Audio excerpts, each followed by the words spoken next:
All right. Morning, everyone. Morning, everyone. Let me check all the platforms as usual. Check all the platforms as usual. See what we're doing today. You see what we're about. You see it. All right. First things first. Let's make sure we're all good. LinkedIn fam. What's going on? What's going on? What's going on? This beautiful, beautiful Wednesday morning. A great one, the greatest Wednesday because it's the current Wednesday. First things first, let's make sure we're all good. All right, LinkedIn, we're good to go. Let me go check Facebook real quick. Actually, before I go over to, let me make sure I repost this. It's reposted on LinkedIn. Yes, sir. Yes, sir. Yes, sir. Yes, sir. All right. Shit, no. Facebook, we're ready to roll. Facebook, we're ready to roll. You see the topic today.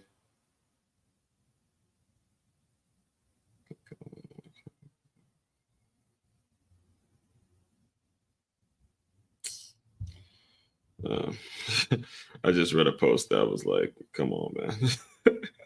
This is why I tell people all the time to more so be producers and not consumers of social media, because you can see something that'll just be like, what are you talking about, dude?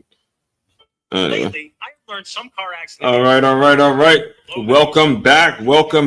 Another episode tackling. All right, we're all good. We're all good in the platforms. Tackling, as you can see, another episode of what I call tackling turnover with teamwork. Welcome, everyone. We have an incredible show for you lined up today.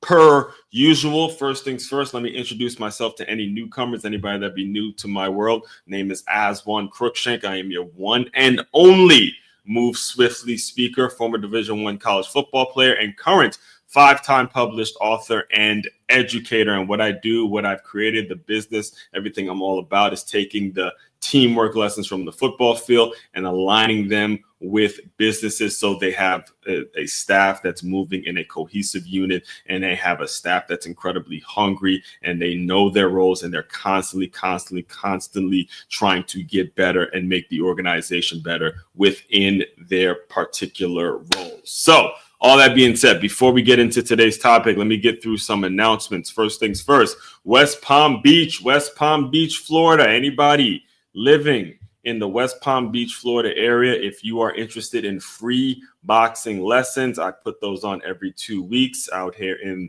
the Palm Beach area. Just shoot me a message if you're interested in hearing more, or hit that QR code that you see on the screen. All right. Next thing, business owners, if you have not yet, go to Free Guide. Do this. You can do this immediately. You can do this right now as you're listening to me. All right. It is freeguide.makeyourmove.com. You can go put your information in. You'll immediately get a free guide sent. What I've done is I've created 10 easy to follow steps in which you use them right now in your business, and you will start to see actionable things in which is going to make your organization a whole lot more cohesive, and the people that you're working with going to make it so they understand what their roles are just a little bit clearer. All right. That's freeguide.makeyourmove.com.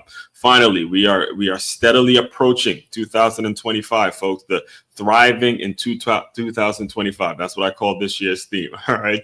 And at that point, when we really get into the swing of the new year and everything kind of gets settled down, I know a lot of times during this time of year, a lot of people are all over the place, but as things start to get settled in the new year, I will be really focusing all my content, a lot of the work I do, it'll be focused on the members of my Patreon community. So make sure you sign up for that. We have something for everybody at every level, regardless of where you are financially. There's something for you. We have preseason, we have regular season, we have postseason. So make sure you tap in with me on the Patreon link and become a member as soon as possible. It's patreon.com/Aswand44. All right, so here we go with today's topic. All right, so because it's Wednesday, I'm going to start off with something that I've created. It's called Wintrepreneur Wednesday. All right. You heard me correctly. I said Wintrepreneur Wednesday. If you're listening to that and you're like, man, I've yet to hear that phrase, it's because you have not been tuned into my content for long enough. All right. Every Wednesday for the past couple months at this point, I've come on and I've explained to you. Every Wednesday, I've come on and explained to you what a wintrepreneur is. Now, we all know what an entrepreneur is. An entrepreneur is a person that runs their own business. They go out, they pretty much eat what they kill. They create their own sales. They create all the structural stuff around their business. But an intrapreneur is a person who's been blessed enough, or is fortunate enough, I should say, fortunate enough to have an entrepreneurial vision, have something that they want to be doing with whatever company it is they have in their mind, and be blessed enough to have a job that's paying them every 2 weeks. And they've been able to find an alignment between their job and their business, their entrepreneurial vision. And they've been able to, obviously work those. So me being the one and only Move Swiftly speaker, being the sports guy that I am, I have to take that phrase. I got to make it my own, right? So I just added the W at the beginning and I call it Wintrepreneur. So every Wednesday I give you a Wintrepreneur tip, seeing that I am actually a Wintrepreneur and I have tons of experience being a Wintrepreneur. All right. So today's tip is, when you are a Wintrepreneur, you have got to figure out how to find the positives in being excluded. Here's what I mean by that. I teach at a school. Named the Center for Creative Education, and we are in our last week with the kids here, being that it's a holiday season. And all week there has been something called a Spirit Week. Now, me personally, I have absolutely no idea what was going on, how it was being. Now, again, granted, some of it may be my fault personally, because I don't really engage with the staff members that we don't have really much to talk about outside of one or two people here. There's really not a whole lot that I and other staff members can talk about outside of the stuff that goes on in the school, which is fine, which is fair. I'm not complaining about it. But there was I believe it was like a twin day or something yesterday that I had no idea about until I actually got into the school. And I noticed a lot of the people that were here were all wearing black. And I had no idea what was going on, but apparently some memo went out. I didn't get the message. Some memo went out in which everybody needed to wear black. And I was kind of left out because I didn't know what was going on. And instead of being discouraged by that, it really didn't deter me. It didn't really bother me. And I'm explaining all that to you, not to necessarily bash my fellow coworkers, if you want to call them, but I'm telling you that because if you are in a situation where you're very passionate about the work you do, where you are, for the most part, you love the service that you're providing, you love in the work that you're ultimately able to do, the position that your job is putting you in, and you have your own entrepreneurial vision, you have your own things that you can set up, that should be the only things that motivate you. Your whole thing should not be, okay, this staff member doesn't like me, or I don't fit into this certain circle, or this person isn't messaging me about, some Spirit Week, some fun thing they're doing. All of that you should be totally fine with, as long as you get to show up every day and do the work.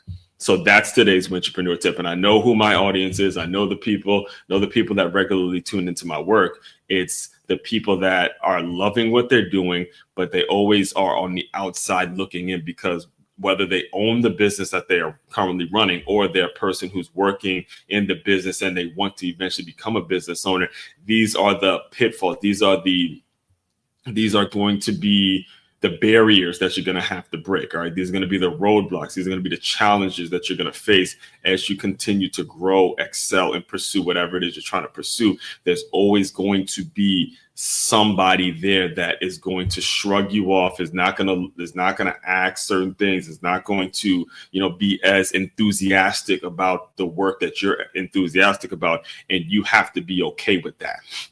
All right, I'm telling you, you have to be okay with that. You have to be 1000% fine with somebody else not being as enthusiastic about the work that you are enthusiastic about, because that should be proving to yourself every day, what is it that I have to grow? What is it that I have to do? Where is it that I have to be in order to make this plan and make this goal a success? And in many ways, if you have too many friends or too many quote unquote fake supporters, you get distracted from that goal. You start chasing vanity metrics. You start chasing things that don't align with your core principles, don't align with your bottom line, and eventually you just kind of fizzle out because you have too many distractions. In fact, and I'll close out today's Wintrepreneur tip with this. I was in church this weekend. If you don't know, I've been going to church every Sunday since the summer. Life Church, I've settled in on Life Church as my home church in Wellington, out here in Wellington. In fact, when I showed you guys the group boxing, it's because I'm a group leader at Life Church. So the free boxing lessons are coming from the fact that I'm a group leader here at Life Church. You see it right there, Life Group, right? So this past weekend, the pastor was preaching. Boy, he was preaching. And the cool thing about Pastor Groeschel is sometimes he'll let other people come in and be a pastor and preach the sermon, give the word. And the individual who he had given the word this past Sunday, he was saying that the biggest issue when it comes to joy is too often are we distracted. Too often are we distracted with what somebody else is doing, how somebody feels about us, or how somebody is liking us, or whatever we may or may not be offended by. Too often do we get distracted. We don't just see the joy in this moment. We don't just see having joy in the moment. Just be happy because it's Wednesday. Be happy because you're alive. Be happy because you're in the middle of a season and you have an opportunity. You see that beautiful sun rise one more time. Just simply be happy because you have it better. You have a good situation. But we get distracted with what's on our phone, what's on our email, what our boss is saying, right? What our coworkers may or may not like about us, all the other stuff that distractors are putting in our place, are putting in our way to distract us from what it is we want to do. So today's tip, the long and short of it, is to simply are you doing the work that you're passionate about? Are you building your business while you're doing the work that you're currently passionate about, to the point where right now you are just simply happy to be doing the work? Because if you're not happy doing the work, then you have a problem. Doesn't matter when the money comes in. All right. The money could come in. If you're not happy doing the work, then the money's not going to matter. I'm just telling you straight up. If you're not happy doing the work that you've been called to do, you can get all the money in the world and it will not matter. Be happy doing the work. Right? So that's today's Wintrepreneur tip. Take that mindset, take that with you. All right. So as far as today's topic, we are debunking racism. Debunking racism. All right. And this is a huge topic, a very complex topic to tackle that yours truly has become an expert at. All right, has become someone who is one of the most, if you're not, I'll say the most, you're not going to find another more qualified person to speak on this than myself, than the one you're listening to right now. Okay, because the very name that you are looking at right there, Aswand Cruikshank. All right, I was named the Arabic version of black. I'll show you guys right here. It's right here. I have it pulled up ready for you. All right, my parents, my mother and father, Neil and Deborah Cruikshank, named me Aswand because the Arabic version of black, the way to say black, is Aswad. All right. So you're not going to speak to someone who has been racial. I mean, when you're talking about racism, when you're talking about experiencing racism, and I'm gonna trash this whole phrase about the black experience and all. I'm gonna trash that phrase very soon as I continue. But when you talk about what people like to throw that word around, to throw that person's just black, and black people don't do this, black people, all the stereotypes that come with black people. Again, my name means black. My name means black. And seeing a lot of the current events and seeing a lot of the nonsense that have come up over the past week, whether it was the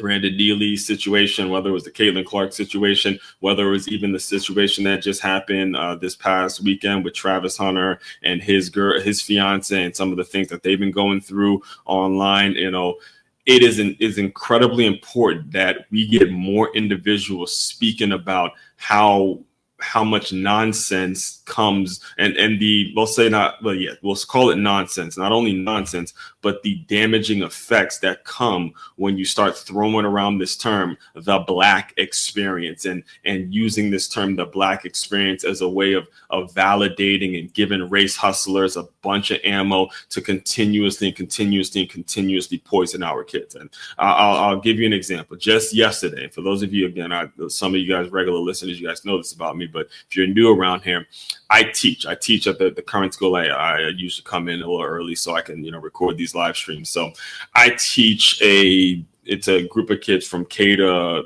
5th grade, and I'm primarily around the 4th graders. And I've known these 4th graders since they were in 2nd grade. All right. So I've seen them grow, seen them develop, seen them. I'm beyond proud of these young group of kids, because when I first got here at this school, they were 2nd graders, and it's incredible to see them grow and develop as young men and young women. So yesterday there was a little situation. It's a little situation in class where the term hood came up. There was the term hood that came up and the term neighborhood that came up. And you have, I'm not allowed, shouldn't be saying this, but one of my favorite students, I'll say it, one of my favorite students, I'm going to call him one of my favorites because a lot of the other kids might feel slighted when I say that, but one of the ones that I knew from 2nd grade, someone I've been to his football games, I've met his family, great young man. Great young man, absolutely incredible. You already see it in him as a 4th grader that he's going to go on and do some major things. I won't put his name out there, but I know for a fact that if he's listening, if anyone's listening, they know, if I was to say the name, they know exactly who I'm talking about, right? So yesterday we were having a conversation in class and the term hood and neighborhood came up. And I asked this young man, I said, hey, what's the difference between hood and neighborhood? And then he looks at me and he goes, hood is where black people live, right? That's what the kid said to me. The kid says to me, a hood is where black people live. Now, this is a 4th grade student saying some nonsense like that. So there's already a negative connotation amongst a kid who can do anything he wants to do in this world. And if you were to look at where he actually lives, it's actually a very substantial, very nice neighborhood. It's around some rivers. It's actually a very decent neighborhood where he lives. So when you have this poison, this nonsense that goes on in our kids' heads, you got to really ask yourself, why is it like that? What is the system? What are the things in place? Where exactly did we get to a point where 4th grade kids who don't know anything, again, just know what's been given to them. 4th grade kids now are starting to say, oh, the hood is where black people live. Like, where the hell does that come from?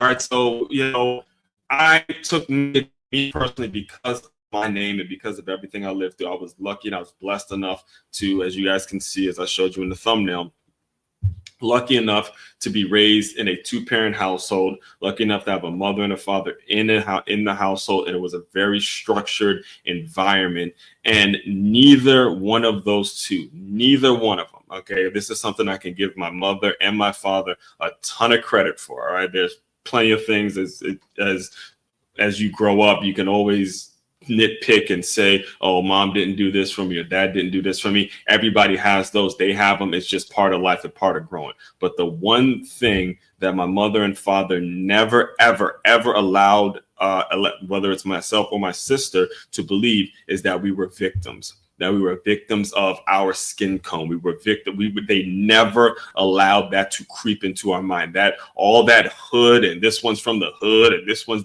none of that was in the household. Now, what we learned in school and what me and my sister may have picked up through watching some music videos or whatever it is on TV, okay, granted, kids gonna be kids. But when it comes to that structure in the household, they never allowed that victim mentality to start creeping up in their kids. So today we're going to start to debunk this whole idea of racism. So I pulled up a few definitions for you. The first one, debunk. We're going to expose the falseness and hollowness of this belief. All right. So when I say debunking racism, we're debunking what we think racism is. Because too often does it get exposed to us and explained to us in a way where we think it's one person who's this skin tone and that person who's another skin tone, and I'm going to make judgments and I'm going to prejudge and I'm going to say this about this person because they have an opposite skin tone than me. That's not necessarily the way it works. It's a system that's in place. It's a system that's in place that makes it so people of all colors are looking at other folks, regardless of colors, and they're prejudging them based on the skin tone that they have. That is what it is. It's a systematic thing in place that if we are aware of the system, we can now start to begin to change the system to make it so certain things move in a positive, in a more cohesive environment, a cohesive way. It is not about one person just being prejudiced towards another person because of their skin color. All right. So let's take a look at the definition of racism. All right. Me saying that now, racism. Prejudice, discrimination, or antagonism by an individual, community, or institution against a person or people on the biases of their membership in a particular racial or ethnic group, typically one that is a minority or marginalized. You see my point? Individual, community, or institutional. So it's bigger than one person having this thought about another person. You get my point now? I'm going to put it up there, but make sure you guys read it. Community, institution, or against people. Okay, so it's a more of a systematic thing than it is an individual thing. And again, this is on you now. This is on how you get raised. This is on how exactly you are structuring your household, structuring the way you go about teaching your kids. That's where the belief system, that's where the belief systems are put in place. All right, it is all in the home. It's taught in the home.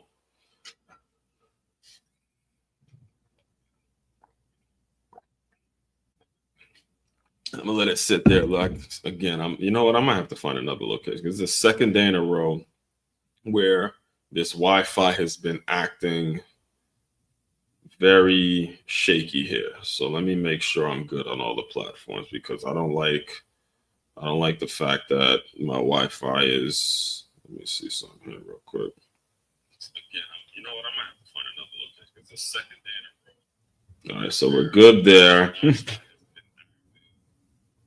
All right, let me make sure we're good here. So we're good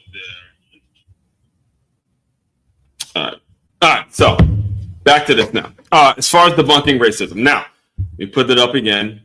Now the antagonizing. To antagonize means to act hostility or in opposition. All right. So here's what I mean when I say we gotta stop. We gotta stop with this idea that racism is between one skin tone and another skin tone. And I'll give you an example because there was a time when I was a scout. So for those of you who don't know, after college, I was a college scout. Or I spent my first job after I graduated from Stony Brook was that of a college scout. And this was all commission work. The way it worked is you got paid based on how many kids you could sign up to our scouting services, our recruiting services, and we'd go out and we would recruit kids, and basically the parents would pay us a certain amount, and we put together a package to send off to college coaches for the actual players and all that kind of stuff, right? So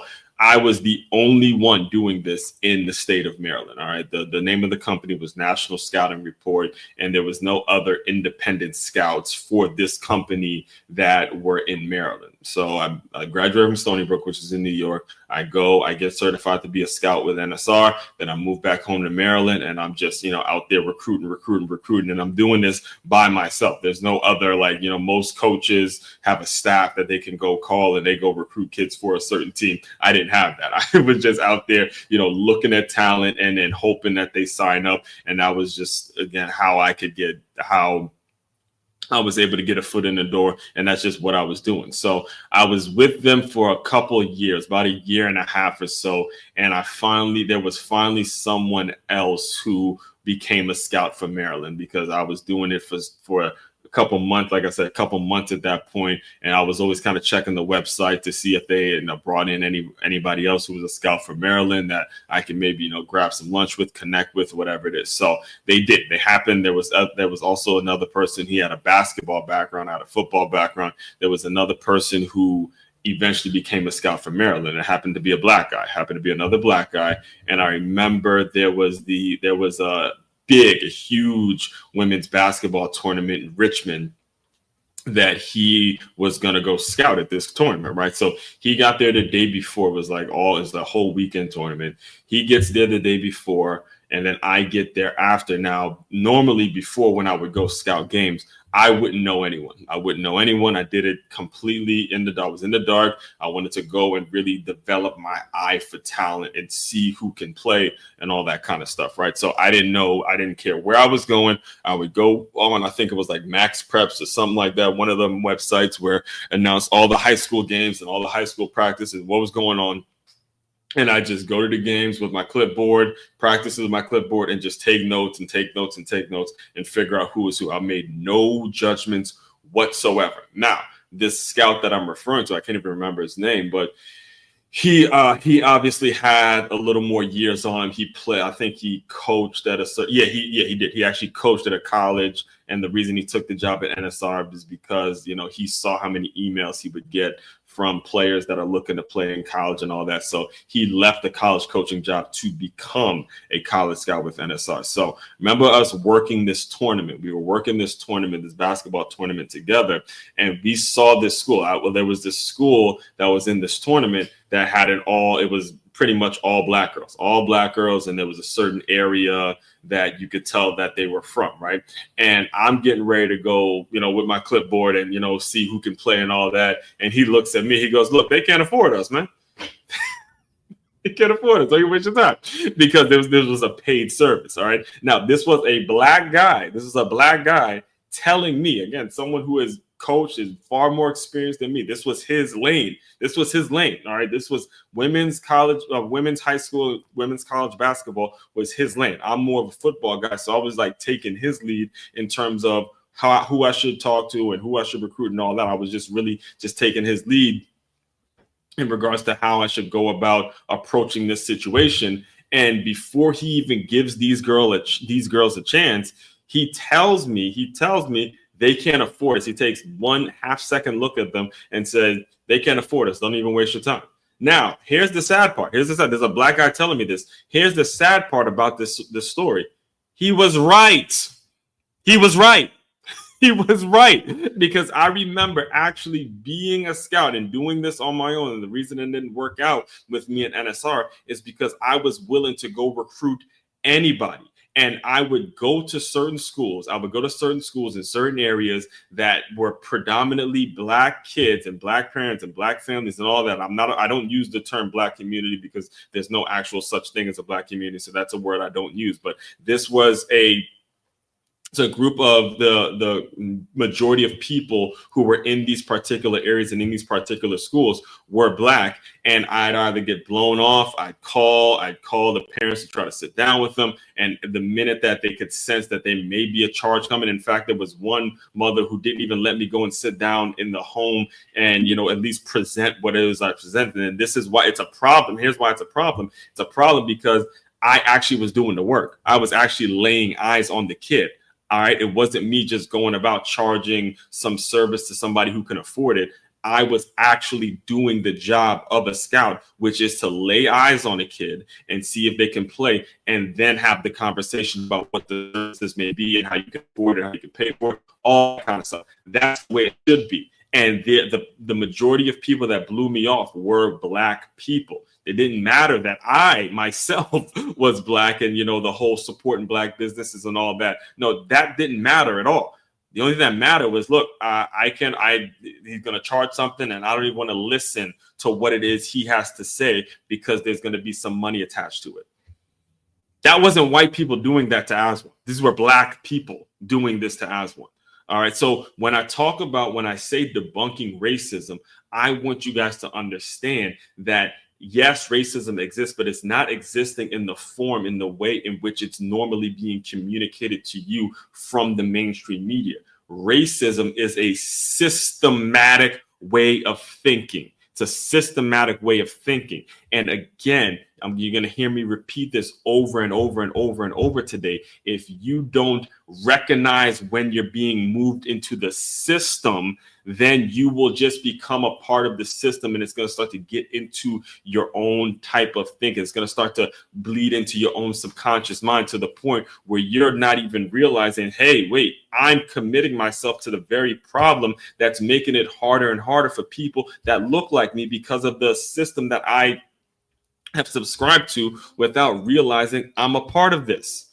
That's why it's so important that you do your own homework and you do your own research and you make sure you're teaching your young people the foundational things that it takes to survive. And it means removing it starts with removing any sense of victim mentality. And I'll give you an example. I'll give you a recent example. What actually sparked this episode? I'll be 100% honest with you. What actually sparked this episode, because it happened to me 2 weeks ago. And I was thinking to myself, man, how am I going to tell this story? How am I going to tell this story? Because there's so many things that sparked up when it actually happened for me, that I was moved. So I live in South Florida. I live in Florida, and believe it or not, there are times, especially this time of year, where there's Florida cold. I call it Florida cold. All right. There's some mornings where there's some chilly weather. We'll call it some chilly weather, where it's a little colder than normal. Again, me being a guy that's from up north, I don't personally, I don't subscribe to the whole cold thing because I grew up north. But the other 2 weeks ago, there was some colder weather out here in Florida, right? So what happens whenever there's cold weather out here in Florida, at times the tire air pressure, it goes down. And because I drive at the time, at least this was before I got my Camry. I got a Camry last week. So the week before last, I still was driving my Corolla, and the air tire light came on. And that's been happening lately, actually, even when it wasn't cold. So what happened was the air tire pressure light came on, and I drove over to the gas station that was right next to the gym, because it was as I was leaving the gym. And the gas station, the air tire pump, there was two of them. All right. So I go to one of them to just put some air in the car, and, usually that's how it works, because that's just the way the Toyotas work, is they make sure that if it's a little bit, the light's going to come on. Right. So I go to the air tire pump at the gas station, and I get out the car and I realize, man, damn, I don't got no cash on me. Right. So some of them actually, they can take debit card. And I realized that this one didn't have a situation where they took debit cards, and I actually had to get some cash. So I'm like, damn, I'm out of luck because I had no cash on me. Nowadays, I don't really walk around with cash like that. So there were two air tire pressure pumps for people to use. There was one, let's say it was right here, and then there's one a little further down that was already being occupied, and it happened to be being occupied by a white guy. And this was why the story touched my heart in so many ways, because when you look at the way racism is typically taught, when you see this white guy, if I can describe him to you, he was the stereotypical white guy that you would think is a racist. Right? He's driving up, and this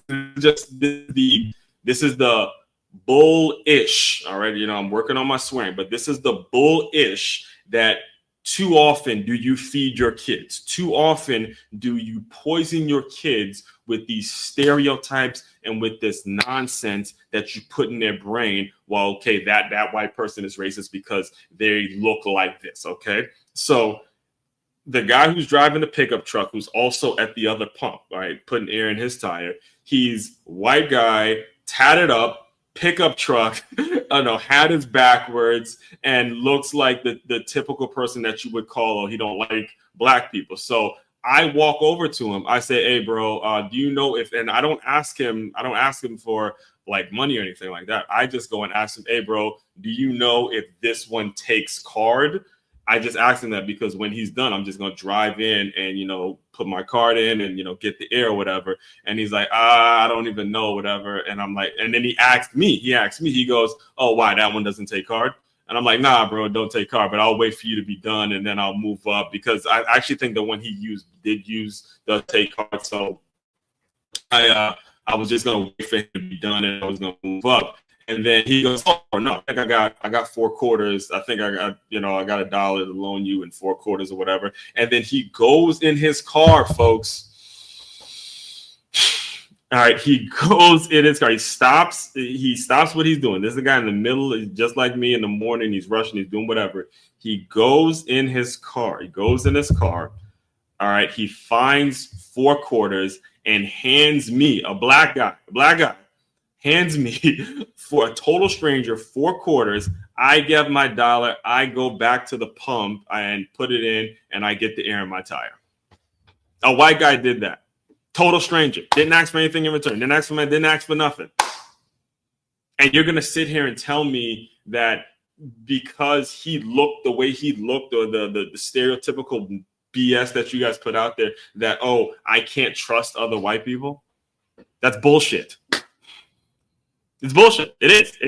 It's just ridiculous that we have continued to feed this narrative that every single person out there that doesn't look like you is a racist. And that's too often what these race hustlers want you to believe, because they avoid interactions like the one that I just described. That leads to actual accountability. That leads to you no longer being victim. That leads to you getting out of your comfort zone. Right. That leads to me, when I think about everything I actually had to do for that interaction. First of all, I got to go and approach a total stranger. That develop, those soft people skills that everybody needs to survive. And, if you're in a jam, you got to, go introduce yourself to somebody. Or if you're starting a business, you got to go talk to strangers. You have to actually step out of your comfort zone and speak to someone that you may not know, or whatever it is. I had to do all those things. And then I was able to, again, get rewarded. Luckily or fortunately, he had 4 quarters that he didn't have a problem lending me, and moved on from the situation. I got the air in my tire. And I remember as he pulled off, he just, waved his hand and wished me luck and all that. Nothing in return. Just like that. Yet if you subscribe to the nonsense that they put on TV, if you subscribe to that bullshit, then the interaction never happens. That's it. And, if you want to ask me how I got that way, if you want to ask me where I had this, where I was able to develop this mindset tool, you shouldn't be scared to talk to anybody. You shouldn't be afraid. I don't care what color, I don't care where they come from, I don't care what race, religion, creed they are. None of that. You need to open up your mouth. It's right here. These two right here. Let me move the thing so you see my dad's face. It's my mother and my father. The two people you see on that screen, Deborah and Neil Cruikshank. Those were the 2 people who instilled in me. This was stuff I learned in the home. I learned this in the home. Both of them, in their own way, in their own right, in their own way, in their own unique way of doing things, taught their son, you are not a victim. You are not a victim. All right. Let me give you a couple examples here, right? This was, and there'd be times, again, we grew up in Silver Spring, Maryland. We grew up in like the suburbs. It's kind of the outskirts of Washington, like the suburb part of Washington, D.C. is like right on the outskirts of it. So, we're basically driving distance from D.C. and about 30 minutes from Baltimore. So a very I hate to call it very affluent because it wasn't very affluent, but it was affluent compared to where my mother and father have come from. So I always say that, hey, they were rich compared to where they actually came from. All right. So that's how I like to describe where I grew up. So yes, it was an affluent area, but the mindset that my mother and father took towards raising and building that home, building the mindset, or building the culture of the home. This is why I'm so big on culture and why I'm so huge. And I get so annoyed when you're in a work environment and they don't create culture. They don't create cohesiveness. They don't create things that are going to be conducive to development. This is why I get so frustrated when those kinds of things don't happen, because I grew up in an environment where the home, the culture life was very much about leaving the victimhood mentality out here. We don't operate like that in the Crookshank household. That was the tone that my father set from day one, but not just my father, between my father and my mother. They set the tone of we don't operate in the victim mentality, right? So they had a time before, and this was around the time I was looking at colleges. All right. Now, this was actually a big deal for me because the high school that I went to, Good Counsel High School, was known for producing a lot of, that brought in a lot of college attention. Like, you went to Good Counsel High School with the expectation that you're going to college. You know, it wasn't like your typical public school or a school out there where the kids are just happy to graduate. Good Counsel High School was like, you're graduating and then you're going on to college. that was the expectation going to Good Counsel. All right. And I went there based on, the football connections and having the football connections. But even that, when you play football at Good Counsel, the expectation is that you're going to play college football or you're going to college in some sort of way. That just was the expectation at the school that I attended. Right. So what happened was, I remember we were getting to be around that. It was getting to be around that time in which I was thinking about schools, I was thinking about colleges, and some of the typical high school things that I was a very impressionable kid in high school and all that, things that I was saying to my dad. I remember actually taking a walk with him, and I don't know why we were walking. We were walking somewhere. Normally, I didn't take walks with him. This is why it sticks out so much. See, me and my mother, we would go on hikes and walks and all that to so many different times. But me and my father, we wouldn't go on as many walks. Normally, our deep conversations would be through, practice, or him dropping me off to school or dropping me off to practice, and me and my mother would do the walks. But there was a time in which me and my father had a walk, and he's run his own business for years. I mean, incredibly intelligent guy. Sometimes I'm sure he looks at me and says, man, I'm not sure if I'm actually his, because he loves math. Like, he loves math. He's run his own architectural company for years, and I can't stand math. Like, me and math, anything that I do with math, I don't touch that. I don't touch that at all. I don't touch that at all. So I remember we were having a conversation about, going to college and, where I needed to be going. And, he threw out some like Ivy League stuff, or, he threw out, some really substantial schools or well-known schools or whatever it is. And I was expressing to him how intimidating that may have sounded, or, because of the school I went to and because of all the things I was learning at Good Counsel, certain schools are just hard to get into. If I was to get into this school, how can I keep up with the work? I was basically giving him that runaround, and he shut the shit down, man. He shut it down. He shut it down. He shut that down so quick. Let me tell you. He gave me his story because he graduated from Catholic University, and he remembers being told a lot of that same rhetoric when he was my age at the time. And then he tells me, look, I went to this school, I did this, I learned this, I did that, and look at me now. I was able to, establish a family, build a business, do all these things. And then he ended his story by basically saying, man, look, don't let anybody intimidate you with their diplomas and their degrees and their certifications or whatever it is they want to throw out to make themselves feel or look a little more smart than they actually are. Don't ever let anybody intimidate you with that. Now, that conversation stuck. It stuck. Clearly, it stuck. All right. I'm going to close you out with this story, because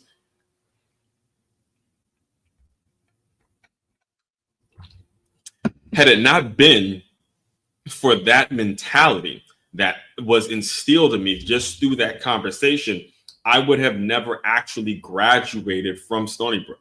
Well, that might be a little bit of a stretch, but I'll say I was able to graduate in 4 years because of the mentality. There was no way I wasn't going to graduate, having those parents, right? But I'll say I was able to graduate in 4 years because of the mentality and because of pieces of that story that he told me.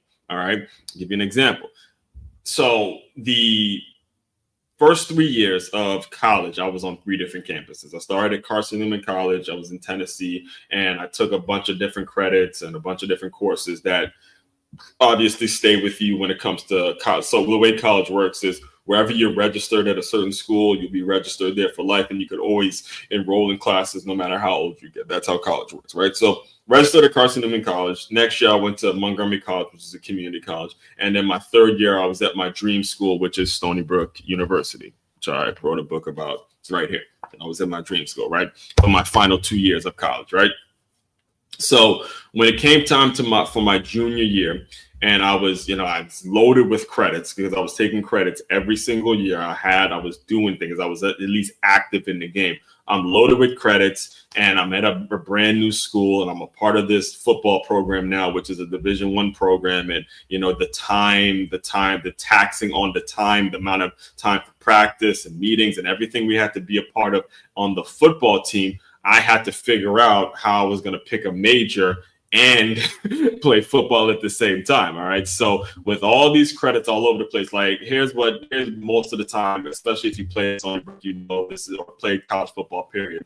What you normally have to do is you would basically go online, look at the roster of the players and see what everybody else is majoring in, and you say to yourself, okay, those are the options, because everything else that you wanted to do, whether you want to be a business major. I remember going to Stony Brook wanting to be a business major and wanting to actually do some athletic training and all that, but the time to do those and play football, it just was like, you just wasn't going to be able to do it and play football. So you just had to make that decision. And me personally, I was going to play football. So, me not playing football wasn't even a part of the discussion. So anyway, I say all that because they immediately put me into a sociology major. All right. And with sociology was good, but I had taken so many different credits and different classes at other schools that I was able to switch from sociology to something that's called multidisciplinary studies. All right, MTD. And multidisciplinary studies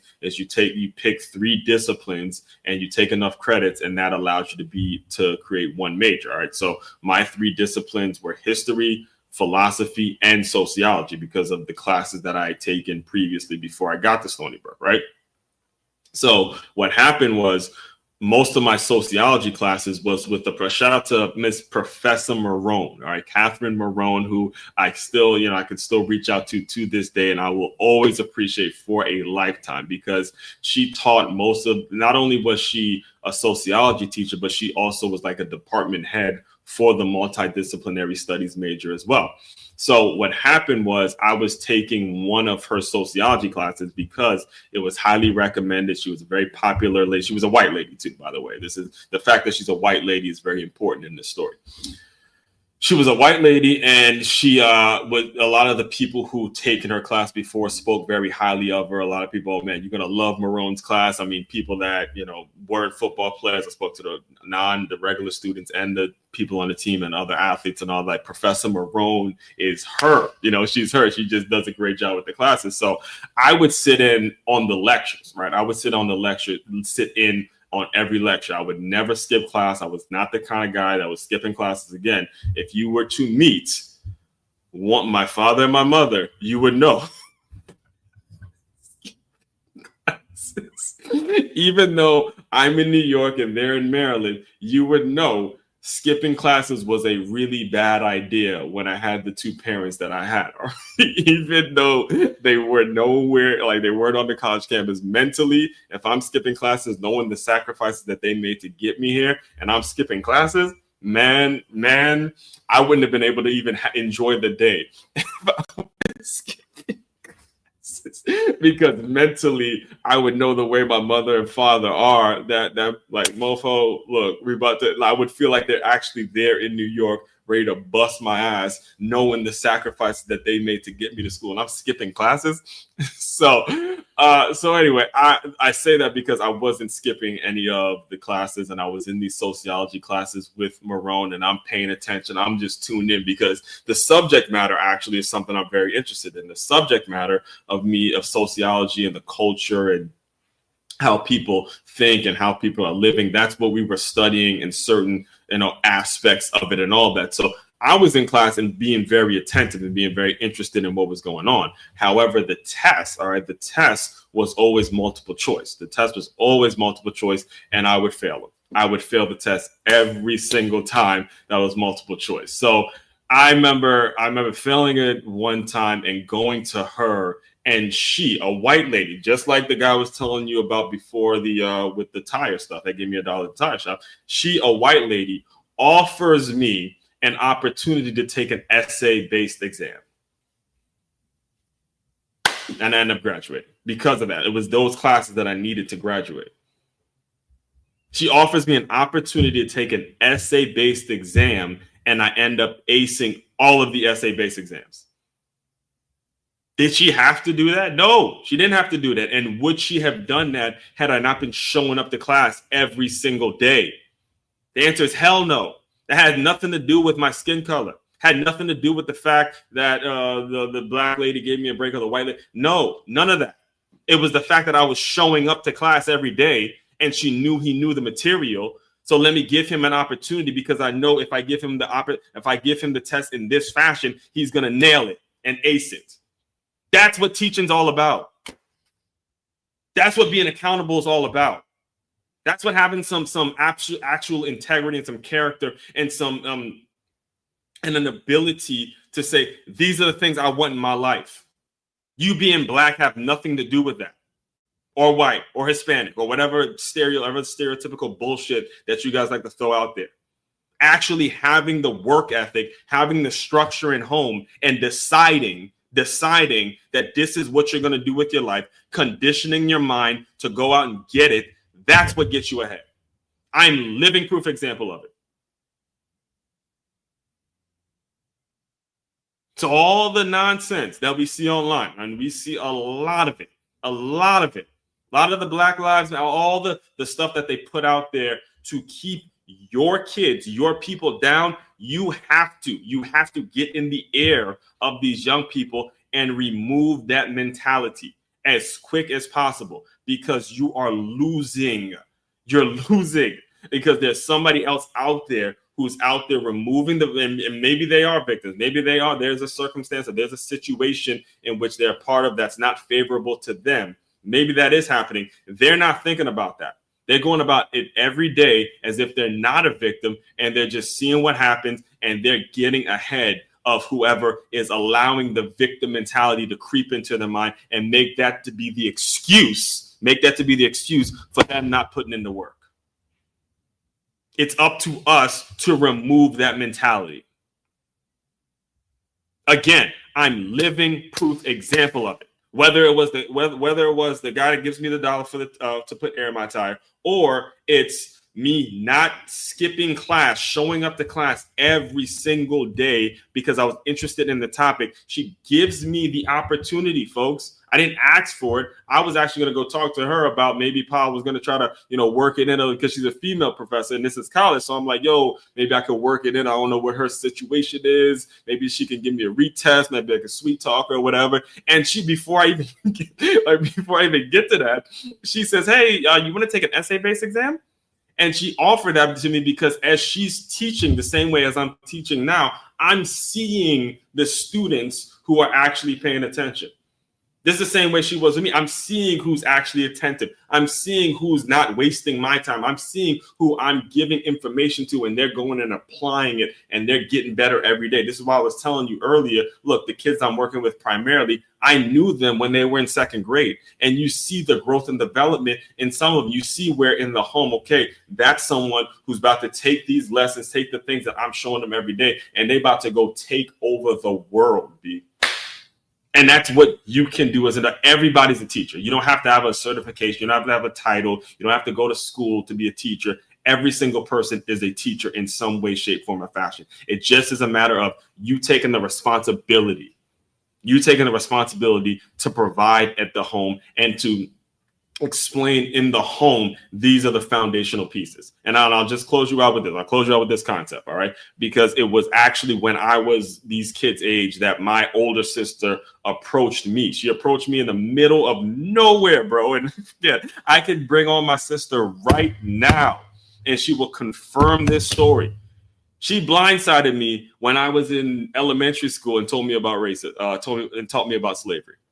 I swear to God on the Bible, to this day, to the point where it affects me to this day. I can tell you the spot, I can tell you the room, I can tell you the time of day, I can tell you exactly what happened about how I learned about slavery. It was my sister, who was 5 years older than me, came to me while I'm in elementary school, and she tells me all about slavery, completely just snatching the innocence from me, to the point where when I learned about it in school, and this is a girl who's was a teenager when she told me about this, the teachers didn't even compare, because she gave it to me from the raw, uncut truth. And this is how it worked, and this is the way it looked, and this is the way I'm not even sure if now that I'm thinking about it, I'm sure my mother and father kind of mentioned it to her or brought it up to her. But at the end of the day, she didn't have to do that. She did it, and she did it. And this is what became of it, is that I now know how to use my own mind. I know how to use my own discernment. I know how to think for myself, think logically, and I understand when someone's giving you some bullshit or someone's giving you some real shit, to be 100% honest with you. When someone's giving you some bullshit, they're just throwing out your skin color and they're trying to pull you into their victim mentality so they have an excuse or they have some misery. Understand, misery loves company regardless of your ethnicity. Ooh. Let me take a drink of water on that. And I want to make sure that one stings. I'm going to say it again. Misery loves company regardless of the ethnicity. So regardless of whatever the ethnicity is, if they're miserable, they love to pull you in to their misery because it's company for them. However, you have to use your own discernment, use your own mindset, use your own ability to think, to say, I'm not going down that road. I want to be great. I want to be challenged. I want to be pushed. I want to condition my mind to do some incredible things. And I'm not going to get there if I'm just standing in a comfort zone. And every time I look up, I'm blaming somebody else for my problems and my shit. I got to start to look within to see how I can improve my own situation. All right. And that's all I have to say today. So I'll have more on this. Believe it or not, I do have a whole lot more on this because we see it play out every single day. So Friday, I'll be breaking more of this down as we get into the college football playoffs and as the NFL playoffs are starting to take form and all that. If anything, make sure you tap in with me. Here it is. Make sure you tap in with me on the Patreon link. It's Let me get the link up for you guys. Patreon.com/Aswand44.